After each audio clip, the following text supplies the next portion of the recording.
Saya sebagai warga negara saat ini sudah beberapa hari sedang menuntut agar DPR membentuk panitia khusus Pilpres 2024. Pansus. Pansus itu terdiri dari seluruh fraksi yang ada di DPR yang keanggotaannya mewakili kekuatan masing-masing pihak. Lalu kemudian pimpinannya akan dipilih dari satu paket yang diajukan.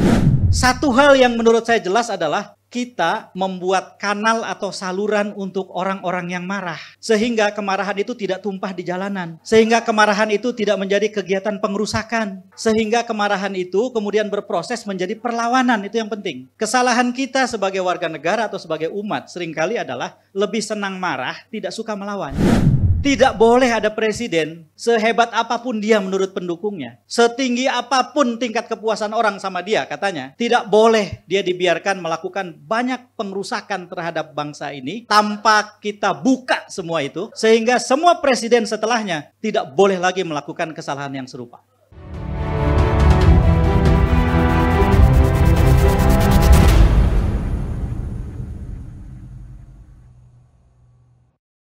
Pelakunya siapa ya? Dan menggunakan infrastruktur yang mana? Dan jika memang betul TSM, terus efeknya apa sih ke depan? Ya, saya mau menjawab ini dengan cara berbeda, Ustadz. Ya. Menurut saya, tidak bisa orang seperti saya, warga negara yang tidak punya apa-apa. Artinya saya tidak punya aparat. Saya tidak punya kantor besar yang namanya istana. Saya tidak punya jenjang hierarki yang bertingkat-tingkat yang membuat perintah saya akan diikuti oleh semua orang di bawah. Saya tidak punya itu. Tidak fair kalau kemudian orang seperti saya suruh menunjukkan apa yang terjadi. Menurut saya mari kita pakai jalan yang demokratis nih. Saya sebagai warga negara saat ini sudah beberapa hari sedang menuntut agar DPR membentuk panitia khusus Pilpres 2024. Pansus. Ini bukan hanya hak angket loh. Saya ceritakan bedanya ya. Apa bedanya? Hak angket adalah satu hak yang dimiliki DPR untuk mempertanyakan kepada eksekutif dipimpin oleh presiden tentang sesuatu yang sangat penting. Maka akan terjadilah perjumpaan di antara legislatif DPR dengan eksekutif. Jadi presiden dengan aparaturnya, DPR sebagai lembaga DPR. Lalu kemudian terjadilah tanya jawab. Sejumlah pertanyaan harus direspon, seperti permohonan pertanggungjawaban. Kalau pansus, panitianya dibentuk, dikasih waktu tertentu yang spesifik, misalnya katakanlah 20 hari, dari tanggal 25 Februari sampai dengan tanggal 17 Maret. Wih, udah ngasih tanggal nih. Saya udah ngasih tanggal nih, supaya konkret, karena waktu kan terus berjalan nih. 25 Februari sampai dengan 17 Maret, itu 20 hari tuh. Kenapa 17 Maret? Karena penetapan hasil pemilu itu 30 Maret menurut jadwal KPU. Jangan sampai lewat itu. Artinya pansus ini harus bekerja untuk memproses sampai kemudian akhirnya pada tanggal 30 Maret ketika memang harus diputuskan sesuatu, keputusannya adil. Pansus itu terdiri dari seluruh fraksi yang ada di DPR yang keanggotaannya mewakili kekuatan masing-masing pihak. Lalu kemudian pimpinannya akan dipilih dari satu paket yang diajukan. Udah jelas paket yang menang siapa? 5 partai, PDI Perjuangan, P3, Nasdem, PKS, PKB, itu 54,6% di DPR. Kalau mereka kompak, sudah jelas siapa yang menang gitu loh. Problemnya kalau mereka tidak kompak, tapi kita doakan mereka kompak. Amin. Nanti saya akan mungkin cerita Ustadz beberapa komunikasi yang saya lakukan dengan beberapa pihak tanpa saya sebutkan namanya atas nama etika.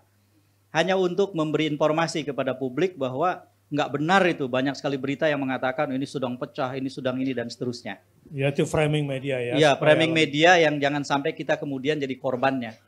Nah, kembali ke soal tadi, 20 hari itu yang akan terjadi adalah dilibatkannya oleh DPR yang disebut para pemangku kepentingan, stakeholders. Jadi bukan hanya presiden dengan aparaturnya. Ya tentu saja presiden dan aparaturnya akan dilibatkan, dipanggil. Akan dipanggil Kapolri untuk menjelaskan Dari pertanyaan-pertanyaan anggota pansus, apakah benar peristiwa ini terjadi? Apakah benar ini terjadi? Apakah benar ini terjadi? Kenapa kepolisian membiarkan ini terjadi? Kenapa mobilisasi aparatur ini terjadi sampai setingkat ini? Kapolri yang harus menjawab. Kepala desa juga bisa dipanggil? Ya, Mendagri. Mendagri dipanggil untuk menjelaskan banyak sekali hal. Panglima TNI dipanggil. Sutradara dan 4 orang ahli hukum tata negara yang membuat film Dirty Thoughts bisa dipanggil. 5 orang ahli hukum tata negara bisa dipanggil, termasuk Bang Yusril misalnya ada di situ. Tapi kan ada Profesor Denny Indrayana, ada Profesor Jainar Arifin Muhtar dan lain-lain. Jadi dipanggil itu.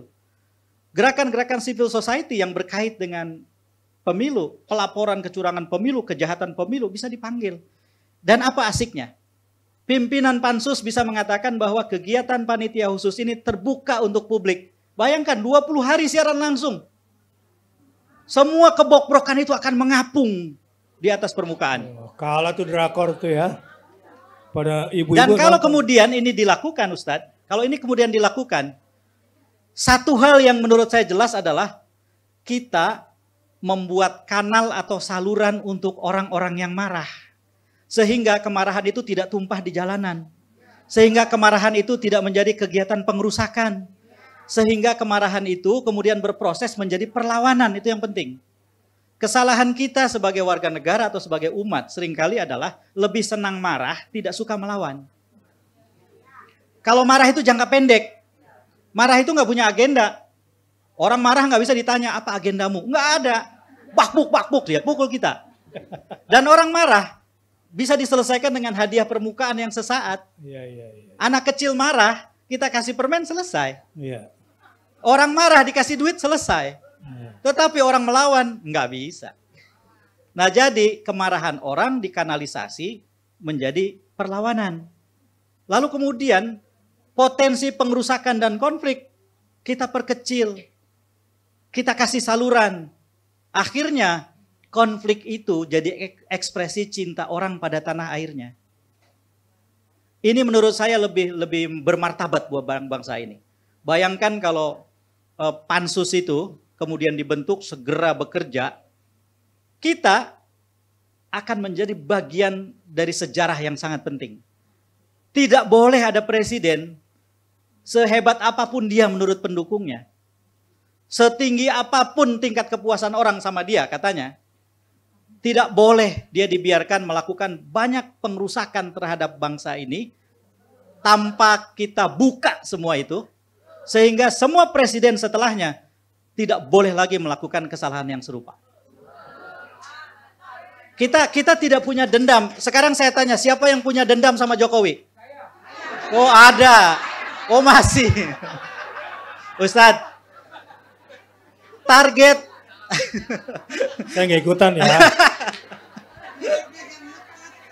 Ini target. Pak Kiai Deden nggak dendam. Target dari pertemuan kita, forum kita malam ini adalah kita olah rasa dendam itu, kita timbun dengan rasa cinta tanah air, dan ekspresinya adalah perlawanan yang tidak berhenti untuk Jokowi. Mantap, saya mau tanya, marah apa lawan? Lawan atau marah? Mau marah terus atau melawan?